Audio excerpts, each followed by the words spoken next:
hingga Ismail menjadi emosi dan mengeluarkan belatinya. Beruntung, Kara Said menghentikannya.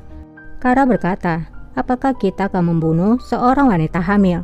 Ismail pun menjawab, lalu apakah kita akan menjadi bidan bagi wanita Ottoman? Kara pun berkata, wanita itu akan tinggal bersama kita sampai dia melahirkan, dan kita akan melihat bayinya. Jadi Jalali ini masih manusiawi ya guys. Ia tidak melakukan perintah Halimah untuk membunuh Rasa yang sedang hamil.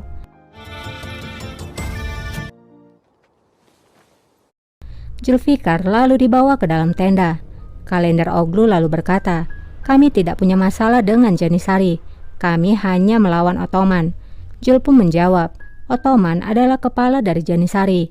Ottoman adalah pendamping kami. Jika dia dihina atau dianiaya, kami akan menganggapnya masalah pribadi. Kalender Oglu pun menjawab, rajamu dan pangeran, mereka telah mati. Zulfikar pun menjawab, itu tidak mungkin. Kalender Oglu pun bertanya, mengapa tidak mungkin? Apakah mereka bukan manusia? Apakah mereka tidak akan sakit dan terjatuh? Apakah pedang tidak memotong mereka? Apakah mereka tidak berdarah? Mereka telah mendapatkan penyakit cacar. Cepat atau lambat, kematiannya sudah jelas. Kita akan mendapatkan penguasa yang baru secepatnya. Jika kamu tidak ingin pertumpahan darah, maka bantulah kami. Namun Zulfikar hanya diam. Apakah Zulfikar akan menerima penawaran dari Kalender Oglu? Keesokan paginya, Nasya pun terbangun. Ia melihat pakaiannya sudah diganti dan juga jimat itu. Ia pun lalu berjalan ke harem. Bulbul yang melihat Nasya, ia pun tersenyum penuh dengan kekaguman kepada Anastasia. Di tempat lain, Handan bertanya pada dokter tentang keadaan raja. Dokter pun menjawab, masih belum ada perubahan. Safie saat itu tiba dan bertanya pada dokter itu juga, bagaimana keadaan raja? Apakah ada perubahan?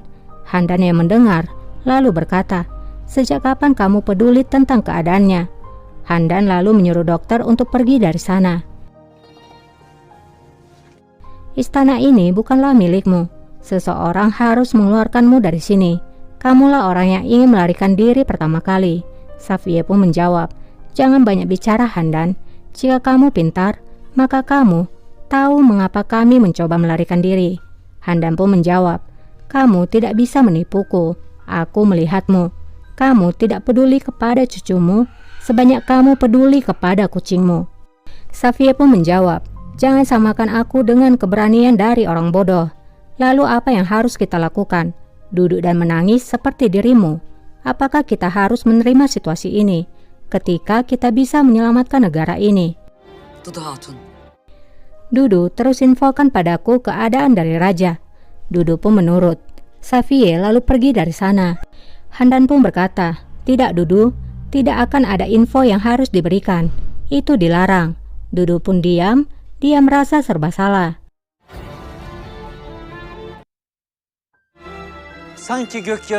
Nasya sedang berjalan di lorong. Lalu terdengar suara Bulbul, seperti langit yang retak. Dan dia datang melalui pancaran cahaya, seperti malaikat yang menyamar. Dia bercahaya seperti matahari. Dan terlihatlah Bulbul yang sedang bercerita di dalam harem, di mana semua selir mendengarkannya. Azgın ahalinin gözleri. Bulbul berkata lagi, dan orang-orang yang mengamuk itu terpesona. Pada waktu itu, seorang pengkhianat menembakkan pelurunya, dan peluru itu mengenai dadanya. Dia terjatuh ke tanah. Kami mengira dia sudah mati. Namun kami melihat dia hidup kembali dan berdiri. Jika ini bukan keajaiban dari Tuhan, lalu apa? Para selir pun bertanya, apakah dia benar-benar bangkit dari kematian? Namun tiba-tiba Janet mengatakan kalau itu bukanlah keajaiban. Dia menggunakan jimat perak di lehernya sehingga menyelamatkannya. Namun Bulbul berkata, bagaimana jika peluru itu bisa saja menggelinding di udara 3 kali dan terjatuh? Gadis itu sangat mempesona. Jadi Bulbul di sini menceritakan kejadian Nasya pada malam itu. Ia kini sangat kagum pada Nasya, sehingga ia menceritakannya kepada seluruh selir. Onu da söyleyeyim. Sultanım, Safiye berpapasan dengan Nasya. Safiye berkata, "Kamu membuat semua orang kagum dengan keberanianmu. Kami tidak menyangka akan hal itu, dan kami mengakui keberanianmu. Mereka sudah memanggilmu malaikat yang menyamar sebagai manusia." insan suretinde melekti. Nasya pun berkata, "Seseorang harus keluar dan menghentikan mereka. Tuhan telah membantuku dan aku melakukannya." Safiye pun berkata, "Sungguh diberkahi, tapi kamu telah membuat janji kepada orang-orang. Jika raja tidak bisa datang ke taman, maka orang-orang akan menganggapmu adalah malaikat yang palsu, dan mereka akan semakin geram dan lebih kejam." Nasya pun menjawab, "Kalau begitu, kamu masih memiliki banyak waktu untuk meninggalkan istana sultan aku. Aku meminta izin untuk pergi melihat raja." Nasya pun meninggalkan Safiye di sana. Görmem lazım. Di depan istana, wanita yang saat malam pemberontakan itu datang ke istana kembali. Dur bakalım. Ia pun dihentikan oleh Nasib Aga. Dia bertanya, "Apa yang kamu lakukan?" Dan saat itu, Menekse ada di sana, lalu menyuruh wanita itu untuk masuk. Nasipa. Niye kalktın? Di dalam istana, melihat kedatangan dari Nasya, Handan bertanya, "Mengapa kamu bangun? Kamu sedang terluka. Kamu harus istirahat." Lazım. Neyim? "Terima kasih atas apa yang kamu lakukan pada malam itu. Aku tidak akan pernah melupakannya. Buatlah permintaanmu." Nasya pun menjawab, "Itu bukanlah kebaikan atau bantuan sultan aku. Apapun yang aku lakukan, aku melakukannya demi Sultan Ahmed." Handan pun bertanya, "Apakah kamu benar-benar percaya kalau dia akan membaik?" Nasya pun menjawab, "Jika aku tidak percaya, maka pada saat itu aku pasti sudah mati. Hanya dialah satu-satunya harapanku. O benim tek umudum. Jika dia ada, maka aku ada. Jika dia tidak ada, maka aku juga tidak ada." Müsaadenizle. Nasya lalu masuk ke dalam ruangan raja. Tidak lama, Dervis tiba di sana. Handan Sultan pun teringat kembali ungkapan hati Dervis pada malam itu. Aşkla bağlıyım.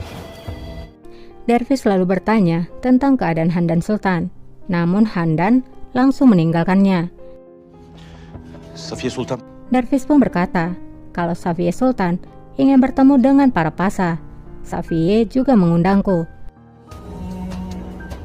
Namun Handan tidak peduli. Dervis hanya bisa menghela nafasnya.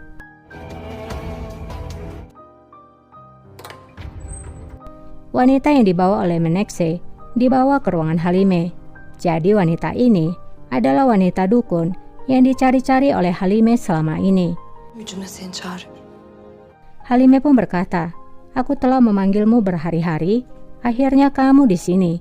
Wanita dukun itu pun berkata, "Kamu tidak hanya memanggilku, tapi kamu juga telah memanggil iblis dan kegelapan." Evlat. Halime pun berkata, "Bisakah kamu menyembuhkan putraku? Apakah kamu punya obat untuk penyakit ini?" Dukun pun menjawab, "Setiap penyakit pasti ada obatnya." Ana vardır.